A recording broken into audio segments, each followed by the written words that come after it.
¿Sabes lo que es la inflamación silenciosa? ¿Sabías que la mayoría de las enfermedades de nuestra civilización se desarrollan debido a que nuestro organismo está inflamado? ¿Y tú, tienes inflamación crónica? Quédate a ver este vídeo para entender lo que es y qué alimentos pueden ayudarte a combatirlo.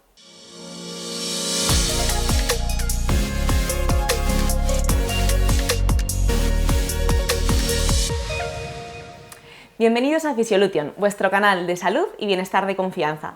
Soy Andrea Bretones, la persona encargada de la sección de nutrición dentro de los centros Physiolution. Seguro que cuando pensamos en la inflamación se nos viene a la cabeza un golpe, una picadura, una herida. Efectivamente, nuestro organismo produce inflamación en estos momentos puntuales para curarnos. Ayuda a que vaya más sangre a la zona, afectando y llegando más sistema inmune. Esto facilita la destrucción de esos agentes dañinos y la reparación de los tejidos. Os acabo de presentar a la inflamación aguda. Pero esta no es la que nos preocupa y la que nos ocupa en este vídeo.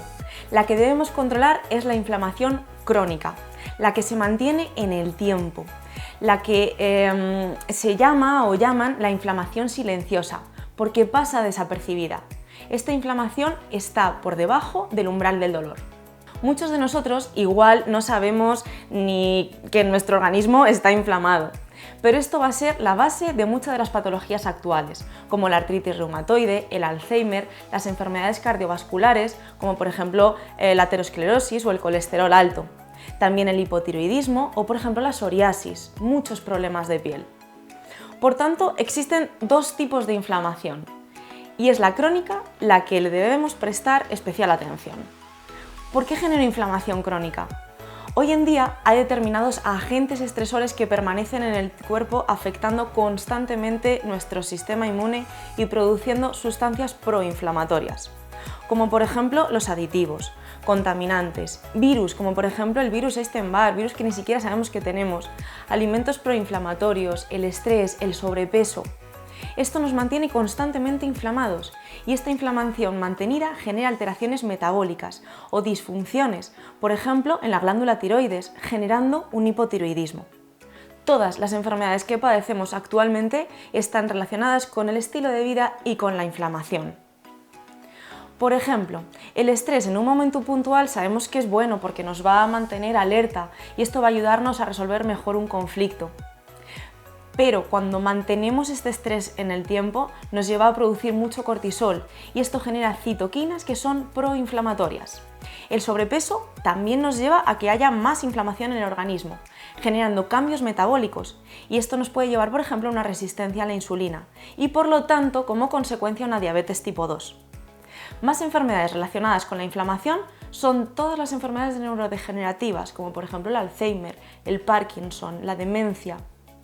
También enfermedades relacionadas con el sistema inmune, como las enfermedades autoinmunes, o por ejemplo el síndrome premenstrual.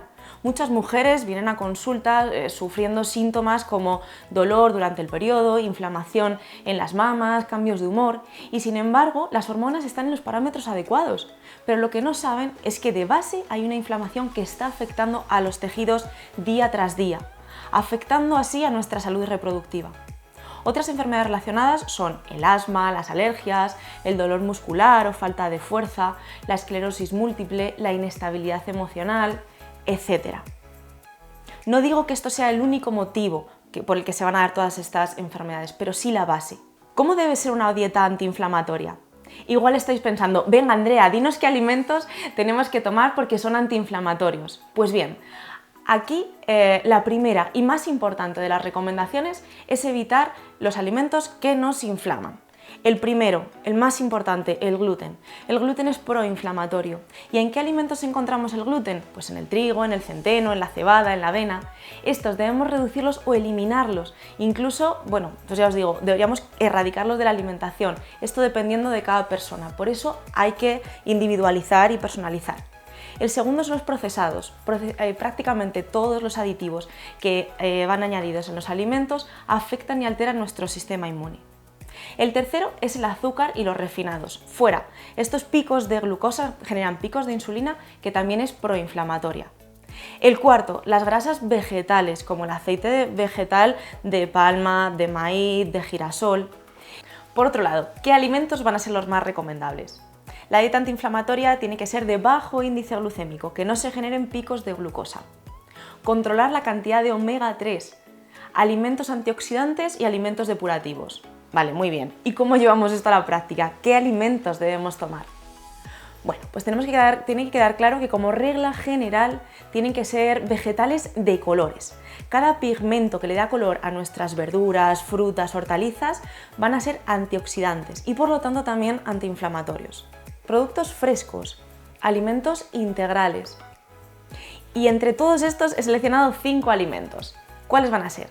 El aguacate, los vegetales verdes crudos o al vapor, frutos rojos, frutos secos crudos como las nueces o las semillas de cáñamo peladas, el pescado azul pequeño, el aceite de coco o aceite, por ejemplo, de oliva. Y especias, se pueden tomar, es ideal. Especias como por ejemplo el jengibre y la cúrcuma van a ser súper antiinflamatorias. Como conclusión, la inflamación silenciosa es el mal de nuestra sociedad. Debemos controlarla si queremos mantener un buen estado de salud y la alimentación va a ser nuestro gran aliado.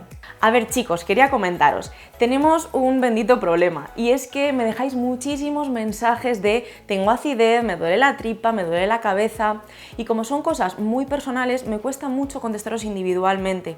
Si son cosas sencillas sí, pero cuando ya son más personales no puedo contestar a todo. Por eso lo ideal es que contratéis una consulta online. Así que si queréis una consulta más personalizada, haced clic en el enlace que aparece en la descripción de este vídeo y solicitar vuestra cita online. Como siempre, si te ha gustado el vídeo, dame un like, dale a la campanita y suscríbete al canal. Muchas gracias, hasta la curación y más allá.